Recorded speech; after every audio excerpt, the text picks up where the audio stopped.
ऐसे केमिकल्स निकलते हैं या कौन से केमिकल्स रिस्पॉन्सिबल हैं इस एपेटाइट के लिए, राइट। तो सबसे पहले देखिए एडिपोज सेल्स यानी कि फैट सेल्स। जिस व्यक्ति में फैट ज्यादा होता है उसे भूख कम लगती है। लिखिए, ये साइंटिफिक फैक्ट है। और वो व्यक्ति कहता है मैं कुछ खाता हूं नहीं, मेरा वजन बढ़ रहा है। भाई वजन तुम्हारा अब नहीं बढ़ रहा है, जो तुमने पहले फैट इकट्ठा कर रखा है उसकी वजह से आप अब कम खा रहे हो।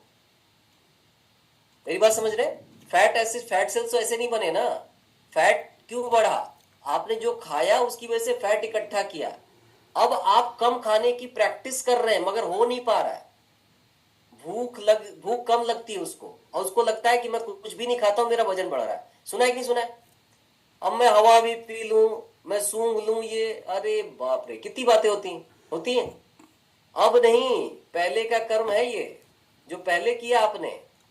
अब तो आप ये बात सही कह रहे हैं कि आप अब कुछ भी नहीं खाते तो भी वजन बढ़ रहा है। क्यों? क्योंकि आपका लेप्टिन हार्मोन की वजह से एपेटाइट सप्रेस होता है। लिख लीजिए, लेप्टिन की वजह से एपेटाइट सप्रेस होता है, भूख कम लगती है। पैंक्रियाज, सोमेटोस्टेटिन और इंसुलिन, इंसुलिन जैसे ही प्रोड्यूस होता है आपका भूख बढ़ता है। यानी कि ग्लूकोज का एब्जॉर्प्शन शुरू हो गया, इंसुलिन आया, ग्लूकोज का एब्जॉर्प्शन शुरू हो गया तो क्या होगा? भूख बढ़ेगी।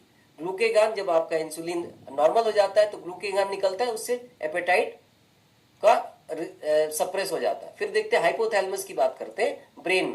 ब्रेन में कुछ न्यूरोपेप्टाइड और सोमेटोलिब्रिन नाम के कुछ केमिकल्स निकलते हैं, जो कि ये केमिकल्स हमारे ब्रेन को, हमारे एपेटाइट को बढ़ाते हैं। ग्रेलिन हमारे एपेटाइट को बढ़ाता है। एड्रिनल ग्लैंड्स मतलब ग्लूकोकॉर्टिकॉइड्स, नॉरेपिनेफ्रिन, खास करके स्ट्रेस कंडीशन में जब एड्रिनल ग्लैंड से जब ग्लूकोकॉर्टिकॉइड्स निकलते हैं, कॉर्टिसोल निकलता है तो क्या होता है? भूख ज्यादा लगती है। इसलिए जो लोग स्ट्रेस में रहते हैं उनको भूख ज्यादा लगती है।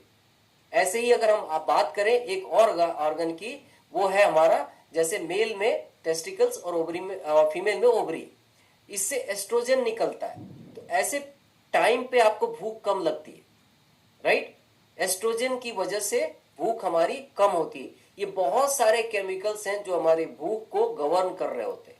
अब कोई व्यक्ति स्ट्रेस में है तो जाहिर सी बात है उसके भूख का सिस्टम गड़बड़ होगा।